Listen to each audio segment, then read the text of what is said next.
All right, good afternoon. Good afternoon. Okay, I'm going to remind you, like I remind everybody else, just speak into the microphone if you can keep your voice up, please. Okay. Thank you. Afternoon. Tell us your name and spell your name, please. My name is Paula Musgrove, Paulamusgrove. And this is Musgrove. Fair to say that you are Lindsay's mother. Yes, I am Lindsay's mother. And your husband is here as well in the blue shirt, correct? Yes. You've been here for every day for the trial. Is that correct? Yes. I just have a few questions for you. Obviously, you tell us about Lindsay when she was a kid. Was she a good kid, good student, that type of thing? She was a very good kid and an excellent student. Very excellent student all through school, through high school, college. Yes, excellent. Ever been in trouble, law enforcement or schools or discipline or anything? No. Were you aware of her husband, Pat? Yes. And obviously, you knew when they got married, when they were dating and things of that nature, right? Went to the wedding, obviously. Yes. Fair to say that you were close to your daughter and Pat? Yes. And you knew, obviously, the grandchildren? Yes. Tell the jury how you interacted and felt about your grandchildren. I loved my grandchildren with all my heart. You never know what it's like to love a grandchild until you become a grandmother. And it was the most beautiful thing. I love them with all my heart. Now, did you have occasion to see how Lindsay reacted and treated her kids as a mother? Yes. And granted that you're her mother, so you're obviously biased. Tell the jury what observations you made of Lindsay as a mother through the years after Cora was born, and then Dawson, and then, of course, baby Callan. Lindsay was a very loving mother. She was dedicated to her children. She was a fun mother.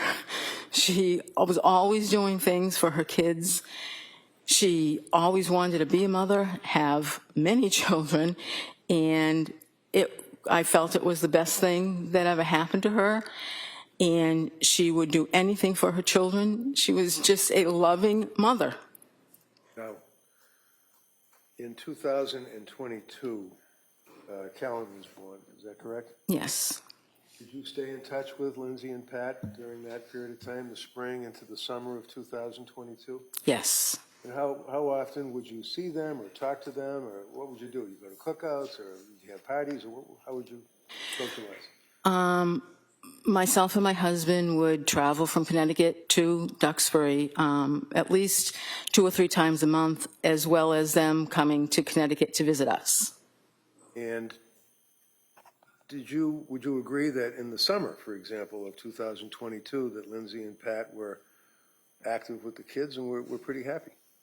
Very happy, yes. Did you observe in the summer of 22 any changes at that point in her personality and the way she was acting with her friends and in society? In the summer, no. And they were having a fairly good summer. Yes. Did you notice at some point a change in Lindsay's demeanor? Yes. Tell the jury when that was. It was sometime probably around the 2nd week of October. What happened that you noticed? I noticed that she had become very anxious. She told me she was anxious about going back to work because Callan was having trouble taking a bottle and she didn't feel right about leaving him. And as a result of that, did she tell you that she was going to put off going back to work?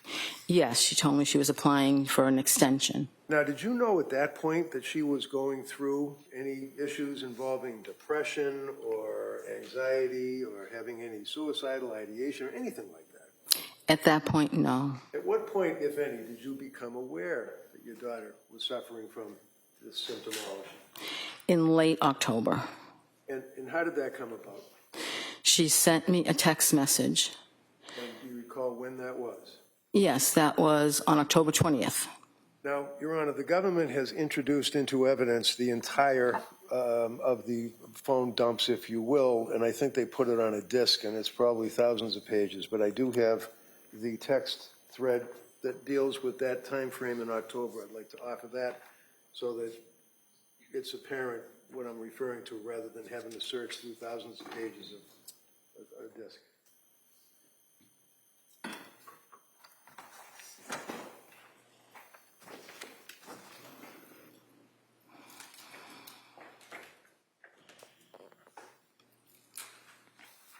No objection. Okay. They may be admitted. So approaching, let me offer this thing. 276. Now, the text message that you're referring to, would that be on October 20th of 2022? Yes, And do you have that on your phone right now? I do. Can you just pull that up for us? I can. Just give me a moment. Okay, I have it. Counselor, do you have a copy maybe that she could look at? Oh, I have a copy. Yeah, that might be easier for the witness. So I'm going to approach you with this board and ask if this is a copy of the text that you're referring to. Yes, it is. Would you read that for the jury? Mom, will you please come up and stay with me for a bit? I'm really sick. Something is wrong. I had horrible insomnia all night, and I just don't know how I'm going to get through the day. I started taking the medicine my doctor prescribed for anxiety, and I think it's made things worse. It's just really scary, and I don't want to be alone. You want to write off this? Objection. It's already in evidence. What do we mark it for identification? Is that text within the? I'd rather have it thrust? in the board. Well, I know you would, but we already have the. They want a little training. Can I just offer the board like? No, we're going to mark that for identification. The text that is been referred and read to is within Exhibit 276, which was just offered. I'm sorry, which is what? I think it was within Exhibit 276, which was within that thread that you just offered. Okay, so I will then, that would be 276, so that will be over here. As a result of receiving that text, did you then come up to? Hold on a second. Exhibit W for identification. Yeah, okay. Oh, thank you. All right, thank you. So as a result of that, did you come up to Duxbury? Yes, same day. And tell us about that. What happened that day at the end of October? Lindsay had been, I believe she went to the emergency room that day, and she had come home. She was feeling a bit better. She told me that she couldn't sleep. She was very anxious, and she was afraid. And how long did you stay with her? At that point, Yes. I believe at that point I stayed for about a week. And was your husband with you? He came later. He didn't come directly with me then because he was still working, so he came later. I never asked. What did you do for work? I worked for Weight Watchers. And you're retired? Yes. How about your husband? Is he working now? He recently retired. And what was the nature of his work? He was in photography, What kind of photography? school picture photography. For yearbooks and things like that? Yeah, and school pictures, when you had your kids' pictures taken. And he just recently retired. Yes. Is it fair to say that during the month of October into November, into the holidays in December, that you and your husband would stay with Lindsay and the kids? Yes. I stayed more than my husband because he needed to go back home to work. Sure. While you were staying with Lindsay, can you tell us your opinion as to her condition? Was it decompensating? Was she getting better as time went on through November and December into the holidays? Through November into December, it was not getting better into the holidays. And you knew she was on medication at that point? Yes. You knew she was seeing doctors at that point? Yes. So tell us, is there an incident that came to your mind that you recall that occurred on one evening that indicated to you how seriously she was suffering? There were many. One particular evening that was disturbing to me was that, she was afraid to be alone, and she actually asked if she could sleep with me. When was that? That was late November, early December. And did she indeed sleep with you on that occasion? She did. Continuing on through the holidays, did you guys get together for the holidays, Christmas or Thanksgiving, if you recall?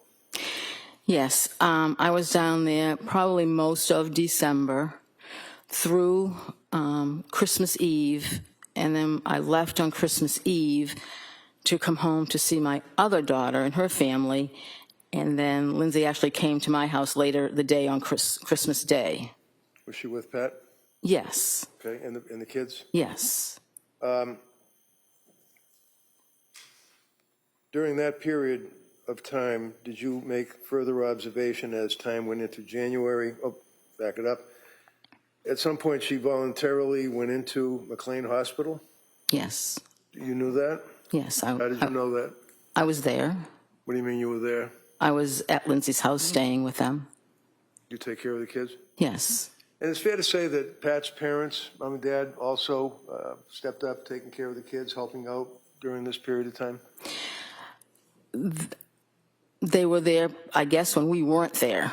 I didn't really see them, but... Right, because you guys would be different time frames. Right. But you all were pulling together as a family, is that Right. correct?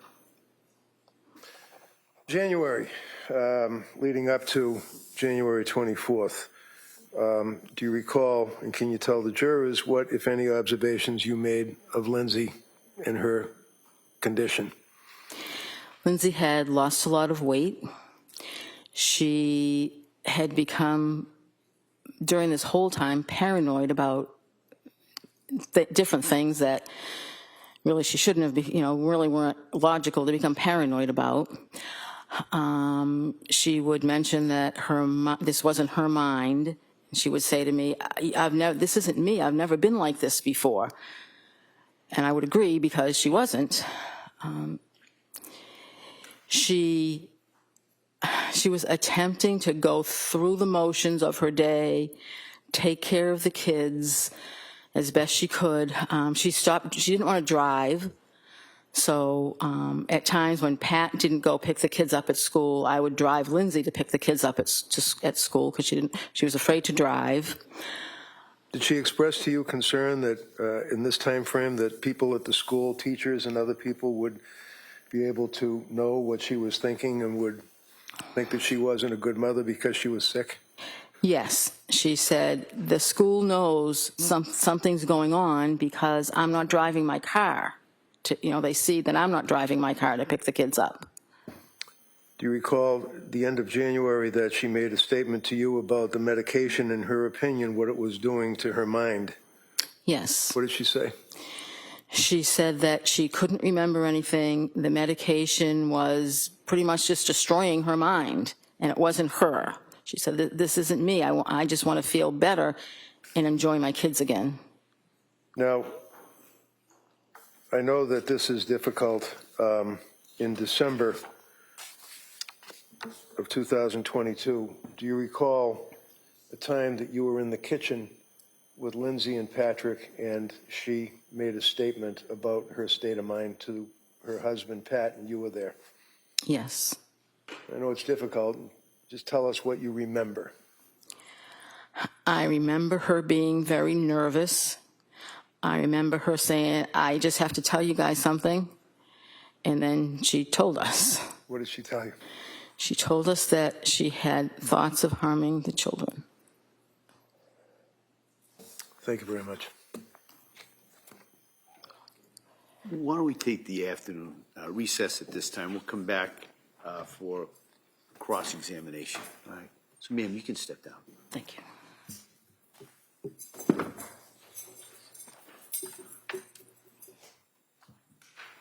All right. So, members of the jury, we're going to take the break at this time. We expect to have you back about 2 o'clock. Okay? All All rise, please. Jurors exiting.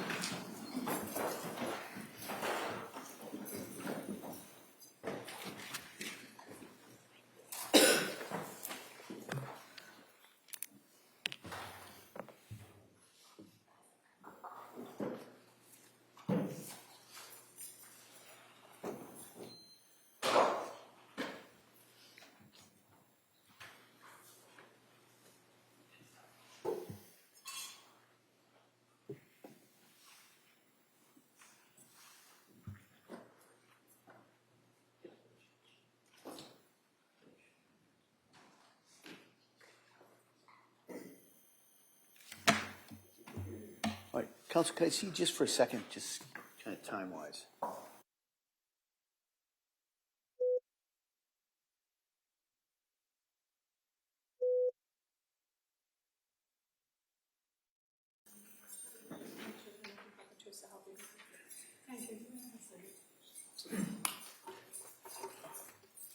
Hi, good morning. Good morning. I'm just going to ask you, speak into that microphone, keep your voice up if you could. All right. Counsel. Good morning. Good morning. If you guys keep your voice up so all the jurors down here can hear you as well. Thank you. And just tell us your name and spell it, please. Susan Clancy, SUSAN CLANCY. And what town do you live in? Situate. And you're married to Chris Clancy. Yes. And both you and Chris are mother and father of Pat Clancy. Correct. And you are obviously living with and know Lindsay. Yes. Tell us what your relationship was with Lindsay, how you knew her, and things like that. Yeah, Lindsay married my son Patrick, and we had a very good relationship. And did you have occasion to go to their home Yes. in Weymouth? on Yes, occasion? I did. And then in Duxbury as well? Correct. And obviously, you and your husband were the grandparents of the 3 little kids. Yes. And how was your relationship with the babies? Beautiful. And tell us how frequently, to your memory, you were able to visit with your son, Lindsay, and of course your grandchildren. At least a couple times a month we would see them. At some point, oh, by the way, what do you do for work? RN. I'm sorry, an RN? An RN. And what type of any I focus? worked in the labor and delivery room for about 38 years. 38 years in labor and delivery, Correct.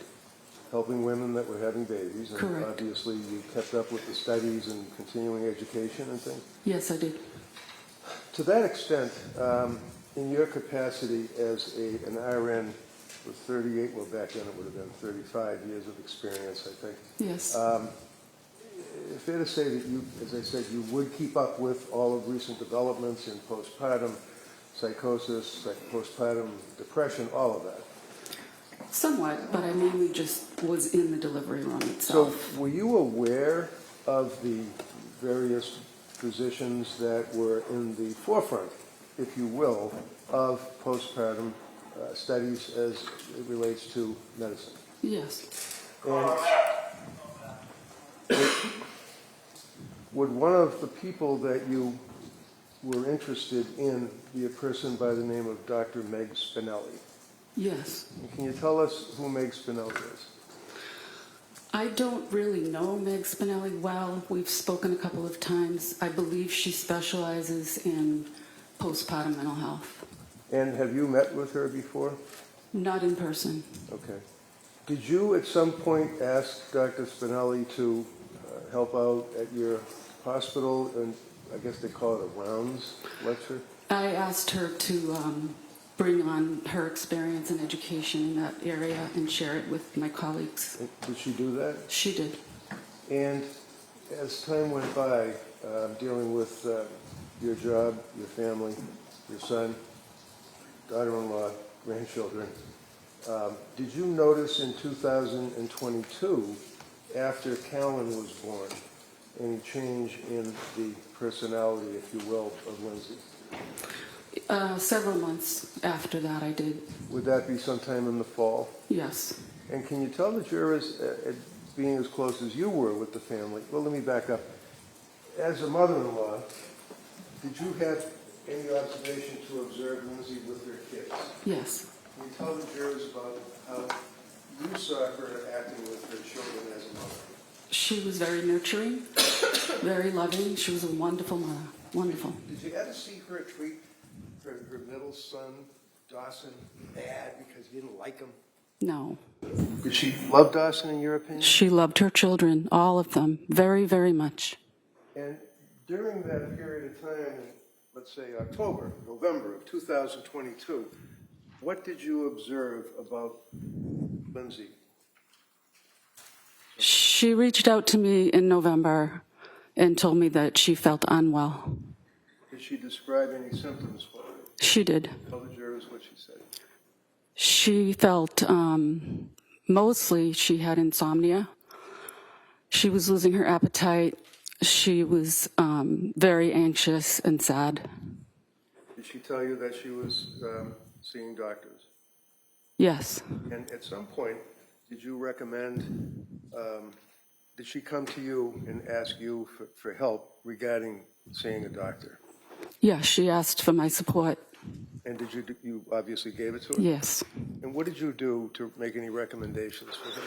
I reached out to my colleagues who were running a clinic for women that were struggling postpartum. Would that be the South Shore? Yes, correct. And at some point, as a result of your intervention, was a nurse practitioner, Julie Hall, agreeing to step in and help out? Yes, Did Lindsay see Julie? I believe she did. And you really pretty much were out of the mix at that point. You basically made the connection, knew that she was on there, right? Correct.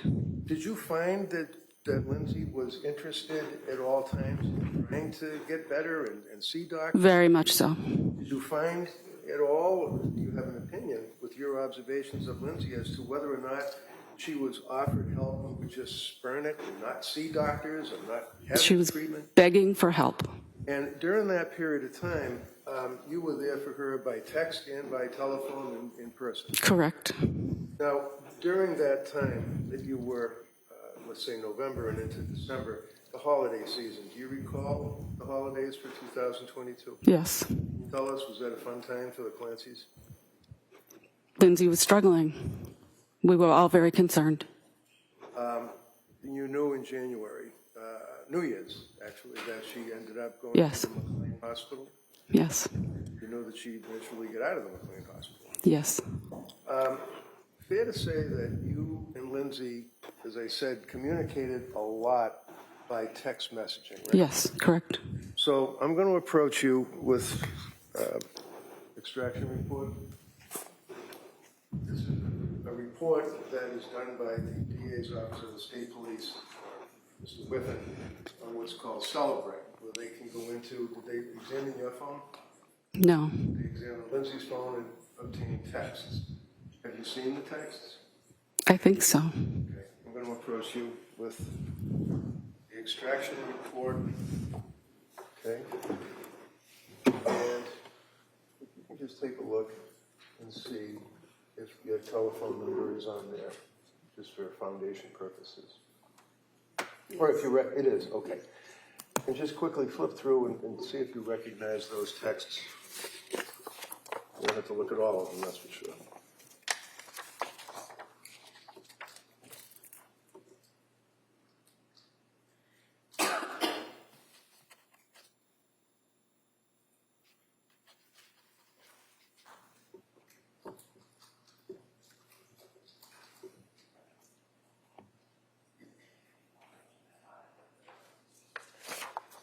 They appear to be texts between you and Lindsay? Mm-hmm. Okay. Your Honor, I'm not going to go through each and every text. What I'm going to suggest is I would offer this, and then the jurors would be able to look at what they wish. Any objection? Your Honor, Kamal just makes the same objection previously made about cumulative. All right, over the Carmel's objection, that may be admitted.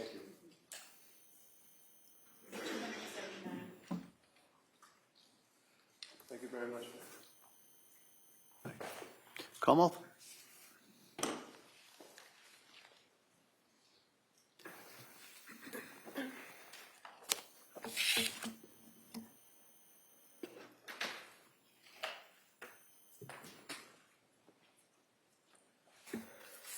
Good morning. Good morning. So you indicated that you were a labor and delivery nurse for 38 years. Mm-hmm. And what hospital was that? South Shore Hospital. And early on in the defendant's career, did you work with her? Briefly. Okay. And she then went to Mass General, correct? Yeah, she was a student at the time. Okay. And you stated that you are aware of a doctor named Meg Spinelli, correct? Yes. Did you reach out to her in this case? I don't remember exactly how she and I connected. I don't recall. Well, you indicated that you connected with her in a professional capacity to have her come to your hospital, right? Yes. But as far as her role in this case with the defendant, did you reach out to her for that? I don't think I did. I don't recall. Now, you said that you began to notice some issues in, defense counsel said October, November, but fair to say you weren't aware of what was going on until she texted you on November 16th when she was at the emergency room? Yes. And that was at South Shore Hospital? Yes. And you actually met her there at the emergency room? Yes. Was she by herself or with Patrick? She was by herself. Did you know how she got there? She drove. She drove herself to the hospital? Correct. And she was in the emergency room for a while, correct? I don't know how long. Probably an hour, maybe 2 hours. Well, you went down when you knew she was there, sat with her for a little bit, went back upstairs to because you were working that day, right? Correct. I wasn't able to go down immediately. I had to wait about an hour and a half, and then I went down. Okay. And then you sat with her for a little bit, you went back up to work, right? Yes. And then you came back down at some point before she was discharged. Yes. Counsel, can I see it sidebar just very briefly? So, Mrs. Clancy, you came down to the emergency room and you sat with her for a while, correct? Yes. And did she tell you why she was there? Yes. And fair to say, she indicated to you that she was having trouble sleeping and she had some heart palpitations. Correct. And that's what brought her to the emergency room to get checked out? Yes. Did she tell you that she had consumed a weed gummy before going to the ER that day? She did not. Okay. And in your experience as a nurse, is that sometimes a reaction to THC or CBD or some sort of weed that somebody might have a faster heartbeat? I don't know. Now, when she was in the emergency room, she was seen by a doctor and provided some medication. Were you there when the doctor was there? Yes. And you're aware that the ER doctor, gave her some trazodone to help her sleep? Yes. Because that's what she was really concerned about, right? The sleep. Yes. And when she left the emergency room, did you call her an Uber or have Pat come and get her or call your husband to come get her? No. She left in her own car, right? Correct. And so fair to say, after that ER visit, you remained in pretty constant contact with her, at least via text message, Yes. right? And that you would check in with her pretty much daily, and that's all in these texts. Yes. Now, you were familiar with the perinatal behavioral health clinic because of your work at South Shore Hospital, Yes. correct? Correct. And so the person actually that you connected with first was not Julie Paul, was it? No, it was one of the midwives that I was working with. And her name is Nanette? I think so. And so did she provide you with Julie Paul's contact information? She suggested Julie. Okay. And as a result of the suggestion, you reached out to Julie with Lindsay's permission, right? Yes. And you said that at that point you made the contact, knew she had spoken to Julie, and you kind of stepped back from the clinic. Mm-hmm. Yes.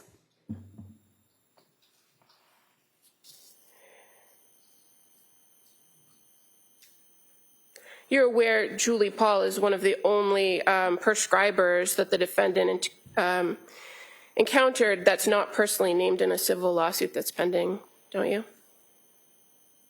I'm not sure. Now, so the ER visit's on the 16th.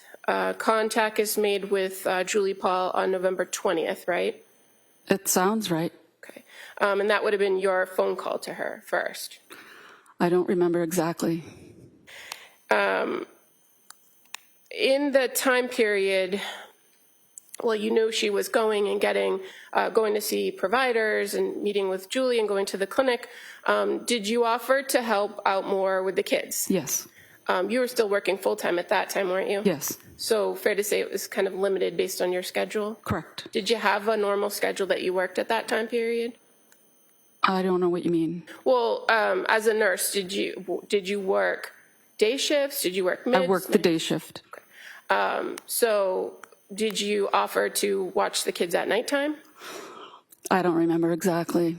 Did the kids come to stay at your house overnight so that she could get some sleep? No, they didn't.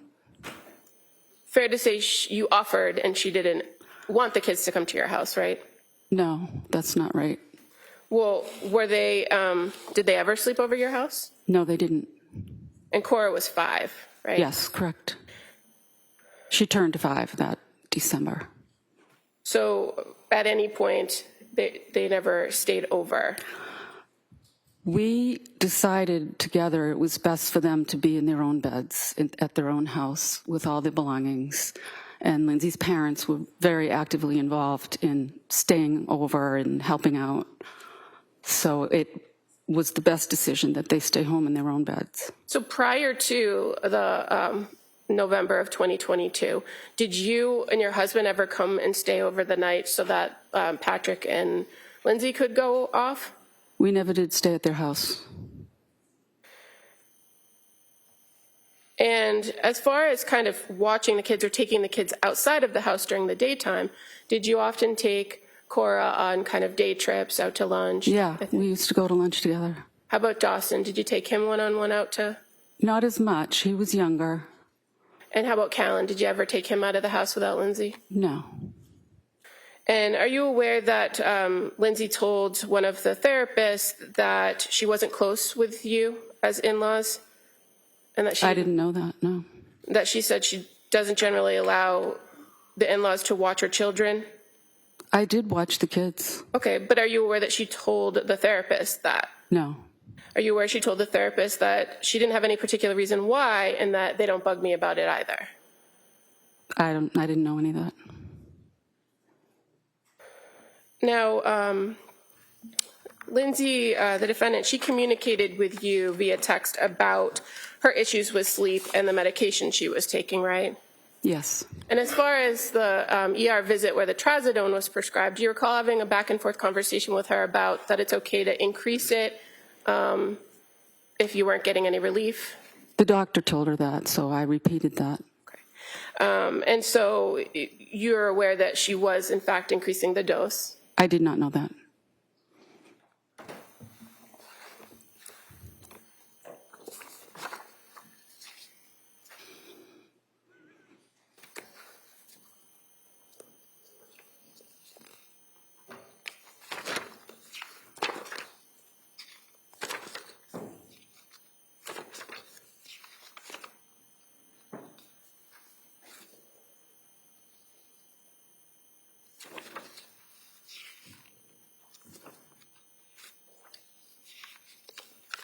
Now,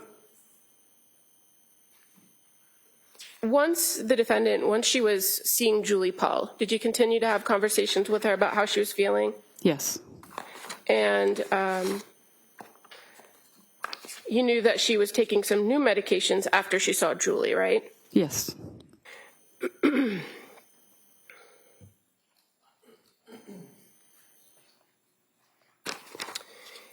And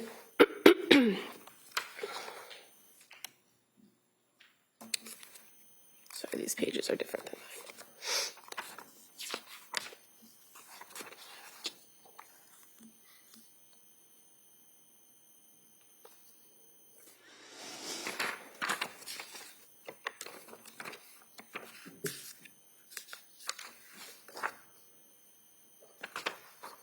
At some point, after being prescribed some medication, you recall that Lindsay told you that she thought she developed a benzo dependency, correct? I vaguely remember that.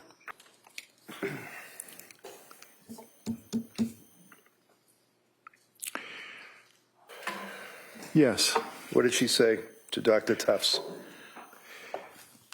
She reported, Dr. Tufts reported that Lindsay's psychiatric condition was generally deteriorating. That's a checkbox on one of the forms that her records. What did Lindsay say her symptoms were at that point? That she was having the racing thoughts, and that she was also feeling, as I said, not like herself, that her depression was worse than it had been. I believe that's also around the time that Dr. Tufts thought of trying a medication called Zulresso. Zulresso. Yes. And what is that? Is that you need that by way of injection? Yes, Zulresso is no longer marketed. It wasn't a particularly successful medication. It requires a 60-hour continuous IV infusion. In a hospital setting or in a medical setting? You have to be medically monitored. It doesn't necessarily need to be a hospital, but those are not necessarily things that can be done outside of a hospital. So she didn't do the Zulresso, though, right? She did not. It also costs $34,000 just for the medication, not for the monitoring. Okay. What's the next thing that happened with Dr. Tufts and Lindsay Clancy, sir? Well, if I look at my affidavit, when she stopped taking the medication, the Zoloft, she now felt better, as she had felt before she took the Zoloft, but she was less anxious. What was the next medication? She was put on Benadryl and had some difficulty sleeping, but also was worried that night because her son was coughing, and she worried a great deal about the children's health. And that would be something that would also intrude on her sleep, worrying about her children? Yes. Okay. What other symptomology traveling through November into December did she relate to Dr. Tufts, according to your review of the medical records? Well, she talked about things like dizziness, feeling sedated in the morning when she woke up, if she got any sleep at all. And I think she used the term brain fog at times. These are sometimes symptoms that people who are experiencing postpartum depression frequently complain about. She continued to complain about anxiety. Well, it's not what they're complaining about, it's what they're living, right? It is a very unpleasant experience, yes. And continuing on through November, at some point did she leave or stop with Tufts and go to another healthcare provider by way of either emergency room initially and then another healthcare provider? Yes. Who was that? She started treatment with Rebecca Gelada, a nurse practitioner at South Shore perinatal program. Now, one of the things that was apparent that we, if you recall, I believe, that she also had initially been referred there by a friend of the family. Is that right? To that perinatal clinic? Yes, my understanding from the records is that Miss Clancy's mother-in-law was friendly with a nurse practitioner who practiced in the perinatal program, and I believe it actually started the perinatal program. Yes, and ultimately, or in the beginning, she was treated by a Julie Paul. Is that correct? Yes.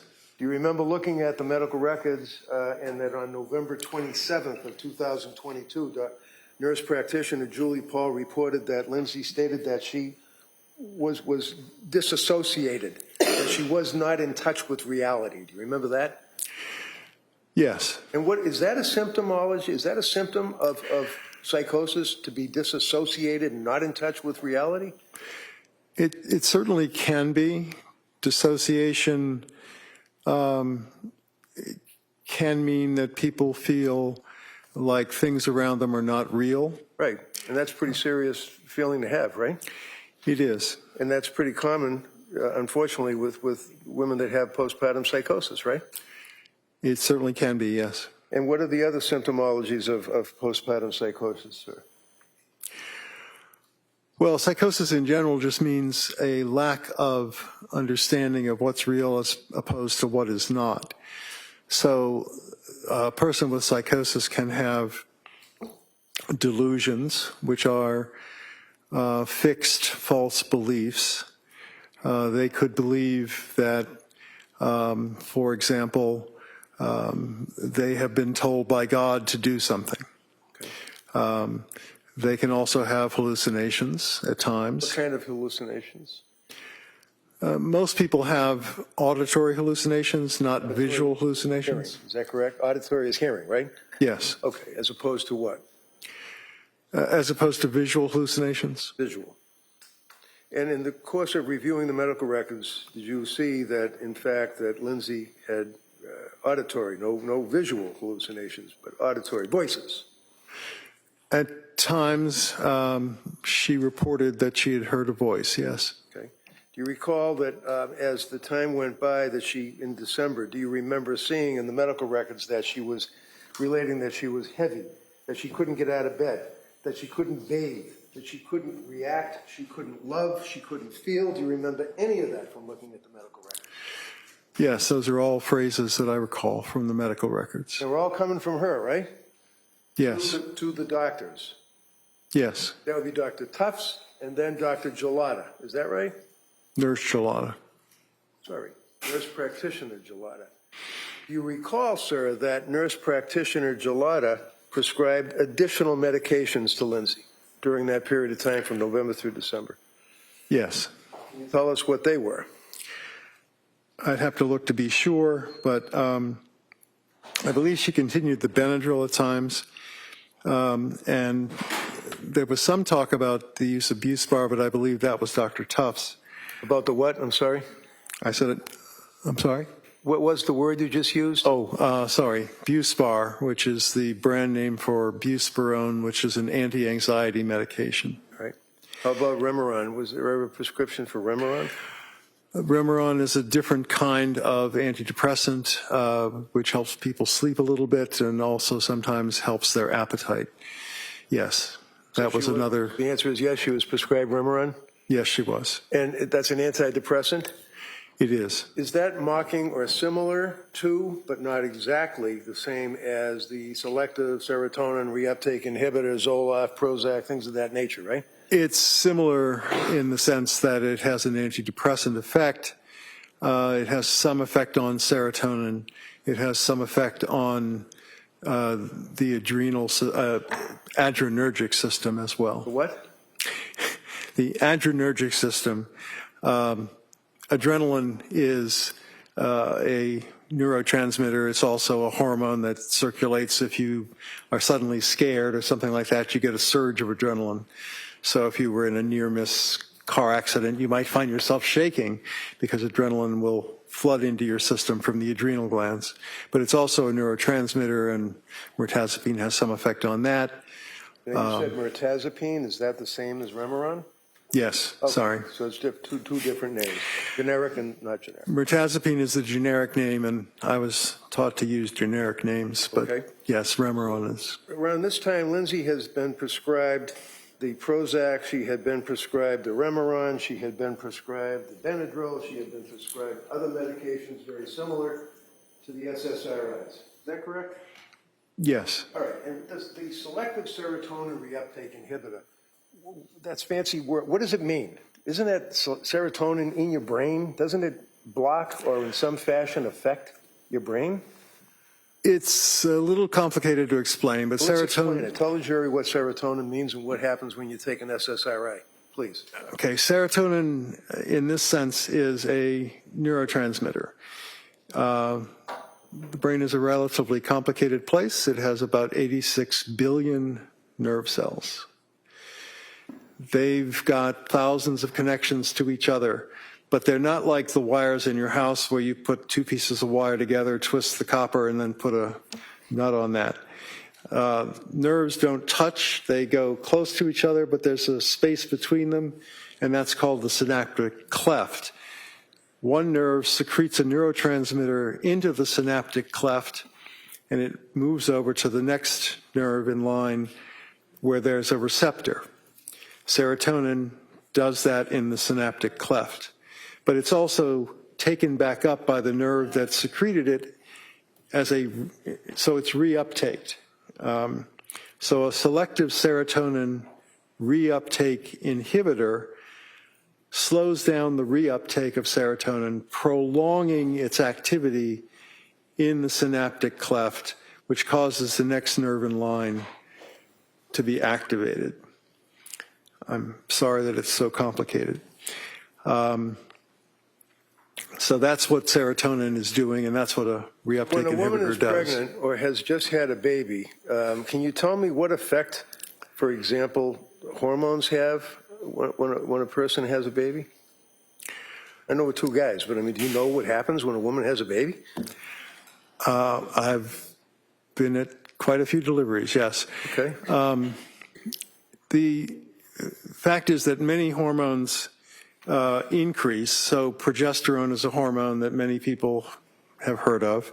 It's a component of birth control pills because it promotes gestation. So progesterone in a birth control pill fools the body into thinking it's pregnant, which means it doesn't, the woman doesn't produce eggs that could be fertilized. And that's the way the birth control pill works, or some of them do. Progesterone goes down very quickly after birth, as do many other hormones that are going up and then down after birth. So if the hormones go up, and if there's an overload, if you will, might be the wrong word, of hormones, what effect does that have on the human body? What effect does that have on a woman who's just had a baby? Well, it's quite complicated. Just tell us basically what your feeling is. That they want to get into it, they can ask. But what effect does it have on a woman that has a baby? Well, one of the other hormones that goes up is prolactin. So after the woman gives birth, prolactin promotes lactation, and it's a hormone that increases so that the mother can then breastfeed. These hormones are also seen in all mammals that feed their young through producing milk. So it's a very common mammalian thing to do. But other kinds of things can happen to Did you say males or mammals? mammals. Okay, because mammals don't breastfeed, right? I'm sure they don't, yes. Okay, so as far as the hormone, again, I would ask, when a woman has a baby and the placenta, I think I pronounced that right, is through the birth, all of a sudden, what happens? It stops that massive influx of hormones, or it increases that influx of hormones? Well, some hormones go up, like prolactin, and some hormones go down very quickly. What effect does that have, in your experience, and your education and your research on women that have a baby? What effect does that have on them? Well, many women experience postpartum blues. What is postpartum blues? It's a feeling of... Thing. I'm sorry? Sounds like a 50s thing. What's postpartum blues? It's a feeling of low energy and being sad, not as serious or usually as long as postpartum depression. What is postpartum depression? Is that the next level? It's a more serious condition where the woman may feel that she can't connect to the baby, that she feels isolated, she has no energy, she may also have insomnia. So, for example, if a woman is unable to sleep, feels as though she's losing a contact or connection with her infant, is stressing about not having that contact with her infant, feels that she's unable to emote or feel love or any emotions and can't relate to people, and also is out of reality, are those, or dissociative state, are those, in your opinion, symptoms of postpartum depression and or leading to postpartum psychosis? Yes, they are. And Lindsay had those symptoms, didn't she? She reported all those symptoms, yes. Doctor, when a doctor like Tufts is meeting with a person and checking the boxes, can that doctor give a blood test to the patient? Certainly.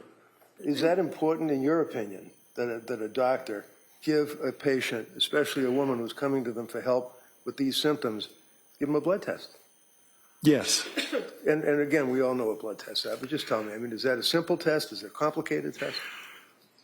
It's fairly simple to have blood drawn, and there are many tests that are relevant, particularly after a woman has given birth. Why? Well, some women become anemic. Depends on how much blood loss might have occurred during birth, but there's usually some blood loss. So checking hemoglobin levels is important. The thyroid can be affected by delivery of the baby, and some women in the postpartum period develop inflammation of the thyroid. The thyroid is a very important gland that regulates many parts of the body. Is that why many times when a competent psychiatrist is treating a patient that is postpartum after having a baby, that they might run, and I may be wrong saying it, but a thyroid test? They would do most commonly two different kinds of thyroid tests. They would test for thyroid stimulating hormone, which goes up when the thyroid hormones that also can be tested for actually go down. So thyroid stimulating hormone is telling the body, make more thyroid hormone because it's not enough in the circulation. Did Tufts ever use a blood test at all in her treatment? No, she did not. Did Tufts ever check the thyroid levels of Lindsay Clancy at all during her treatment? No, she did not. How about Gelada? Did they test any of those things? No, Nurse Gelada did not do blood testing either. Now, you've made reference, sir, to postpartum depression, postpartum psychosis. You're familiar with the DSM, or what is referred to as DSM. So the fact that she's not talking about the unicorns in the corner, and she's not slurring her speech, and she's not unable to walk, to your opinion, to a reasonable degree of medical certainty, does that mean that she's not in a psychotic state? It does not. Would you tell us, after she took Cora to the doctors, and the jurors have had a chance to look at the exhibits, there's photographs between her and her husband, Pat, back and forth. In the afternoon, what did she do? She built a snowman in the backyard with two of her kids. Later in that day, Google directions to a restaurant, 3V restaurant, I believe? Yes. Is that something that a person can do when they're in that type of a state? Easily. Did the Yes. voices or the intrusive thoughts, to your interview and your understanding, abate or stop at that point on January 24th? No. Did they continue? Yes. And did she communicate by text with her husband about getting dinner and getting something from CVS? Yes. And what was it? Was it Pedialyte? Pedialyte or Flexlax, it's a stool softener for her child. And that's something that was prescribed by the doctor, right? Yes. Does that make sense, that if somebody is in a state where they're having these symptoms, that they're able to remember that the doctor wanted the child to have Pedialyte, and she tells her husband to get Pedialyte? Yes, it does not interfere with that type of everyday living. She indicated to you, sir, that that evening after the husband had, oh, by the way, was it your understanding from talking to her that the husband had taken trips, gone away for weekends, gone on ski trips, had brunches with his friends, and was out of the house on a regular basis? Yes. That night is when the children were killed. Is that correct? Yes. And we've heard repeatedly about the circumstances of the going out the window and the weather and the damages and the injuries and going to the hospital. Doctor, based on your review of all of the medical records, Did you administer any testing, by the way, to her? Like you were talking about psychological testing? Yes. And what were the psychological tests that you performed? Initially, I did a mini mental status exam, MMSE. It's just a common test Wait a about minute. orientation. I'm sorry, I didn't understand that. Oh, NSE? What is that? MMSE, mini mental status examination. Very common test. Okay. Demonstrating whether someone has a field of knowledge, who's the president, what direction should travel, and basic things like where are you, what day is today, who are you. And then I did another test as well. What other test was that, sir? That's the HARE psychopathy checklist, HARE. What does that do? That's a measure of antisocial personality disorder. And do you have an opinion to a reasonable degree of medical certainty based upon the scale that you used to assess whether or not Lindsay Clancy had anti-personality disorder? Yes. What was the result? The result is that she does not have any type of antisocial personality disorder, also known as sociopathy. In addition to reviewing the medical records and testing and meeting with her, did you also interview third parties? Yes. Is that referred to in the psychology as collateral contacts? Yes. And you reviewed and interviewed a number of people in her family or friends or people in her social circle, is that correct? Yes. Can you tell the jurors, sir, to a reasonable degree? Well, let me ask you this. Are you familiar with Mass General Hospital doing a major research program on postpartum psychosis? Yes. And did they publish an article, a significant article, regarding the circumstances, symptomology, and things of that nature of postpartum psychosis? Yes. And would you agree, sir, that the symptoms of postpartum psychosis would be depression? Is that one? Yes. Did Lindsay, to your opinion, have depression? Yes. And were there indications from your review of the medical records that she felt low, flat, tearful, emotional, crying? All of those things, yes. Did she also express anxiety, feeling tense, nervousness? All of those things, yes. Did she also express feelings that she was withdrawn, not able to socialize with people, wanting to talk or be near others? All of those things as well, yes. Did she indicate that she felt tired, heavy, without energy? Absolutely, yes. Did she indicate that she was having a harder time taking care of her children? Yes. Did she indicate that she was having issues regarding personal hygiene, not bathing, things of that nature? Yes. Did she indicate that she had severe confusion in actually hearing or seeing things that aren't there? In her case, it would not be seeing, that would be visual hallucinations. But did she complain of hearing things that weren't there, hallucinations? Yes. Did she complain of thoughts and beliefs that were not within reality and that she was in a disassociated state, out of reality? Yes. Did she indicate that, did you observe that there were circumstances where she exhibited increased energy, activity, productivity, otherwise known as hypomania? Yes. Did she complain that she had racing thoughts, a, quote, busy brain, end quote, increased creativity? Yes. And when she said in your review of the medical records that she was having a busy brain, did she express the fact that she would get confused and that she thought her brain was damaged? Yes, that's correct. Was she restless and agitated, unable to keep still, Yes. unable to sleep? Yes, extremely unable to sleep.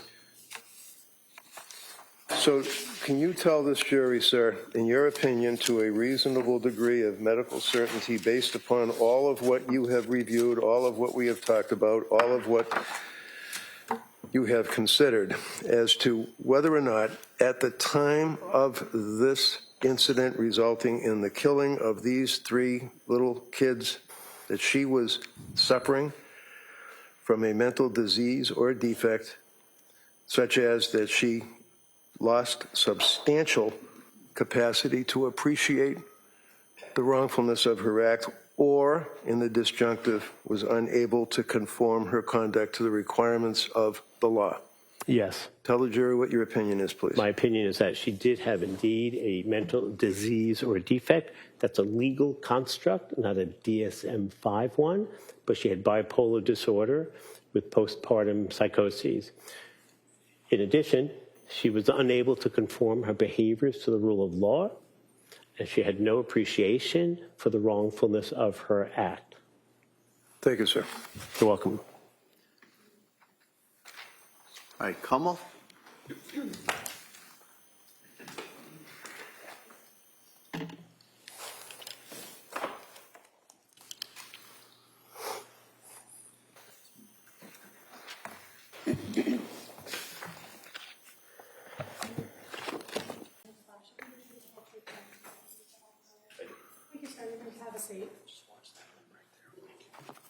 All right, good afternoon. All right, Mr. Rankin, why don't you hold off? I'm going to give an instruction. Oh, sure. At this point. Yep. So, members of the jury, I just want to give you an instruction. It's one I probably should have given a little bit earlier in the trial as well. It's going to apply to this witness. It applies to a number of witnesses who testified earlier, and it's going to apply to a number of witnesses who testify after. And it's in regards to expert witnesses. All right. So, generally, in cases that are tried in our courts, witnesses may testify only to facts that are within their own personal knowledge. Right? That's things that they've personally seen, heard, or felt. However, in a variety of cases, issues arise that are beyond the experiences of laypersons. In those type of cases, we allow a person with specialized training or experience called an expert witness to testify, and to testify not only to facts but also to opinions and the reasons for their opinions on issues that are within that witness's field of expertise and are relevant material to the case. Because a particular witness has specialized training and experience in their field, does not put that witness on a higher level than any other witness, and you are to treat the so-called expert witness just like you would treat any other witness. In other words, as with any other witness, it's completely up to you to decide whether you accept the testimony of any expert witness, including the opinions that they give. It's also entirely up to you to decide whether you accept the facts that are relied on by the expert, and to decide what conclusions, if any, you draw from the witness's testimony. You're free to reject the testimony and opinion of such a witness in whole or in part if you determine that the opinion is not based on sufficient education or experience, that the testimony of the witness is motivated by some bias or interest in the case. You must keep firmly in mind that you alone decide what the facts are. So if you conclude that an expert's opinion is not based on the facts as you find those facts to be, then you may reject the testimony and the opinion of the expert in whole or in part. You must remember that expert witnesses do not decide cases, juries do. So in the last analysis, an expert witness is like any other witness in the sense that you alone make the judgment about how much credibility and weight you give to that expert's testimony and what conclusions you draw from the testimony. All right? And I'll go into that a little bit more at the end when I go into the more extensive instructions that I'll give you at the end of the trial. All right, Mr. Rankin. Afternoon. Afternoon. Can you tell us your name and spell your name? It's Michael Wolfovich. It's V as in Victor, U-L, F as in Frank, O, V as in Victor, I-C-H. And what do you do for work, sir? I'm an emergency medicine doctor. I work full-time at Newton Wellesley Hospital. Newton Wellesley? Yes. And can you tell us are you board certified, sir? I am. I'm board certified in emergency medicine. And that would be by the American Board of Emergency Medicine? Correct. And how long have you been practicing emergency medicine? I did 3 years of residency, and this is my 13th year as a full-time attending. And you're presently employed, where is it? Newton Wellesley Hospital primarily, and then I do some additional shifts at Emerson Hospital in Concord. How about medical school? Where'd you go to med school? St. Louis University School of Medicine. And what year did you graduate? 2011. Obviously licensed in the Commonwealth. Yes, sir. In the course of your training and experience, sir, do you work full-time in a particular field of medicine? Just emergency medicine. So basically we see any and all comers, anything from ankle sprains to traumas. Okay. Did I ask you to review some documents regarding this particular case involving Lindsay Clancy? You did. You asked me to review the. Very what you reviewed. Oh, sorry. You asked me to review the photos from the crime scene, and then the emergency medical records from South Shore Hospital, Brigham and Women's Hospital, and then the records from her hospital stay at Brigham and Women's Hospital. So in reviewing all of those various hospital records, sir, you're aware that on January 24th of 2023, she initially was transported to South Shore Hospital. Is that correct? Yes, sir. And can you tell the jurors what's treatment she received at the South Shore Hospital briefly? So she arrived with a GCS of 10, meaning she was not really very responsive. Let me interrupt you just because that, what did you say, a G6? GCS, Glasgow Coma Scale. Okay, slow down, because I don't understand. What is a GCS? It's a Glasgow Coma Scale. It's a series of things that we look at to determine how responsive somebody is, you know, whether their eyes are opening spontaneously, whether they're able to speak on their own, and whether you're able to understand what they're saying, and then how much, if at all, they're moving, whether they're moving spontaneously, whether they can follow commands, that kind of thing. Okay. So the Glasgow Coma Scale GCS of 10, what does that tell you as an emergency room doctor? Tells us that she was not very responsive on arrival. It sounds like she was not speaking intelligibly, and the doctors at South Shore Hospital were concerned about her ability to maintain her own airway and made the decision to intubate her, which means putting a breathing tube down her throat into her lungs and placing her on a ventilator and sedating her. Was she also, what would be, I guess, referred to as hypothermic? She was. What does that mean? Means that her body temperature was below what's considered normal. So in her case, her core body temperature was, I believe, 82.1 degrees, which would put her into severe hypothermia. And did you note that she was tachycardic and hypotensive? Yes. What did that mean? So it means that her heart rate was above 100, and hypotensive means that her blood pressure was below what is considered normal. And South Shore Hospital, were they able to stabilize her? It sounds like they were able to stabilize her by placing a breathing tube in her neck, in her throat, to help with her breathing, and then they basically proceeded to obtain a bunch of imaging, started her on medications to sedate her and artificially raise her blood pressure. They started working on rewarming her, and then in conjunction with the trauma team there, they made the decision that she would be better served at a hospital with a higher level of care. Okay. And can you tell us what the injuries were that she presented herself with to the South Shore Hospital? So there were multiple injuries.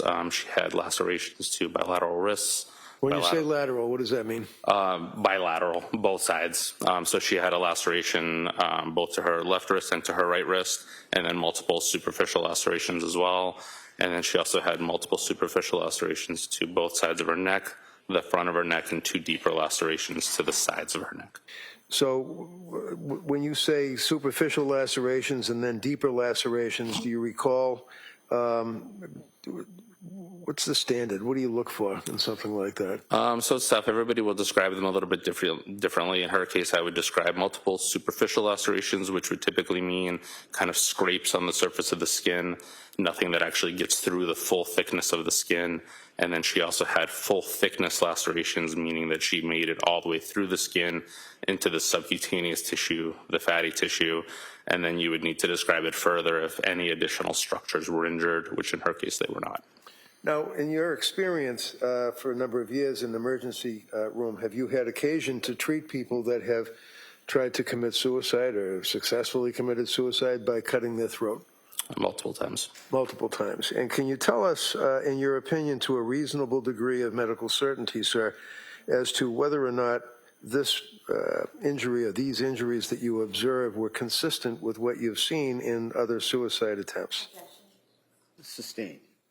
Well, can you tell us, did that look like an effort to pretend or fake a suicide? Sustained. Well, when you looked at the injuries, did you make a determination that they appeared to have some impact on the human body of Ms. Clancy? Yes. What was that? They were consistent with self-injurious behavior. The intent, I can't gauge, but... Anything further? Okay.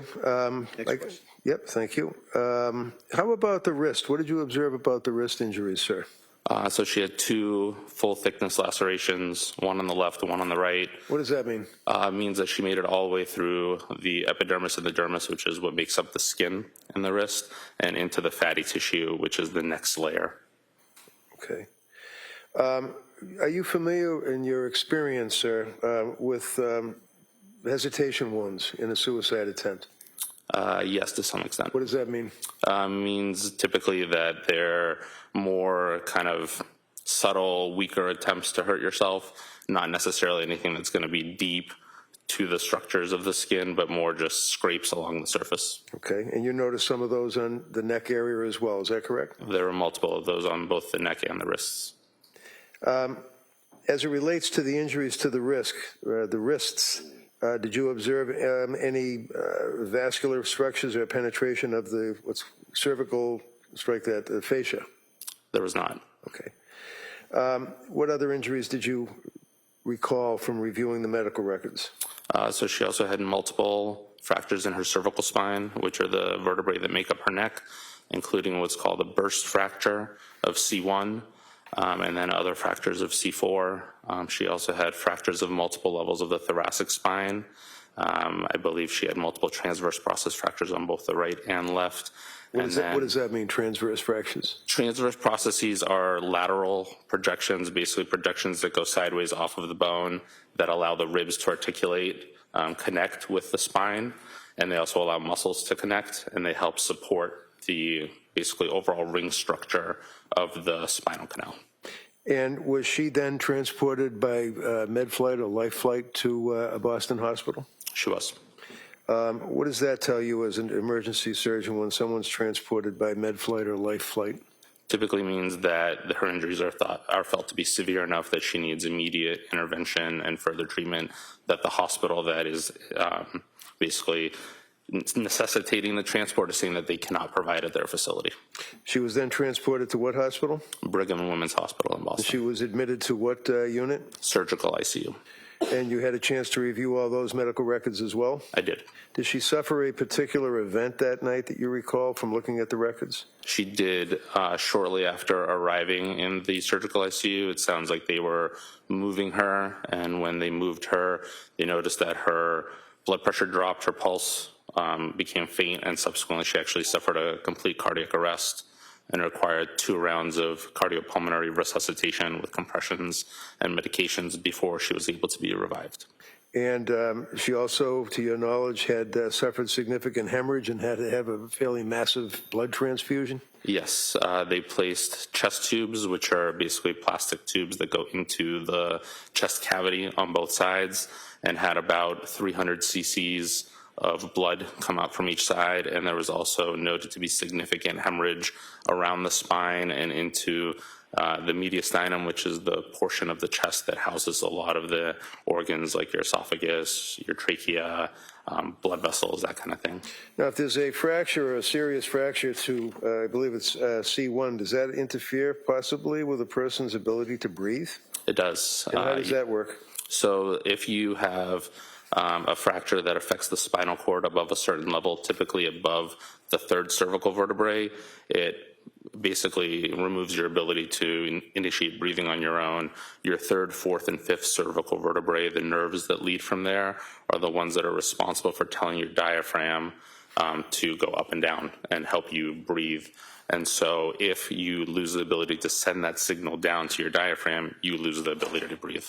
Now, as it relates to your review of the medical records and review of the history, are you aware of the mechanism of the injuries that she suffered that you just described for the jury? I am. Tell us what that was, to your knowledge. That she went out of her 2nd-story window. And going out of the window, obviously, did she strike the ground? Or? She did.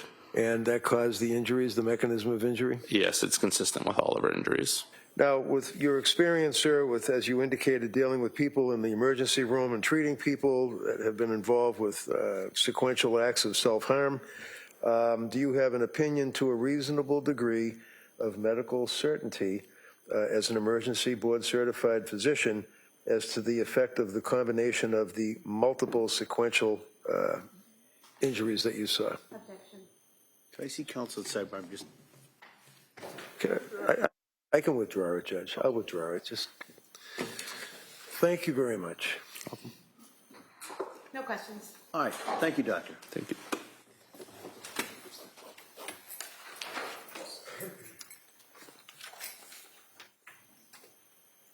All right, Counsel, now could I see inside? Okay.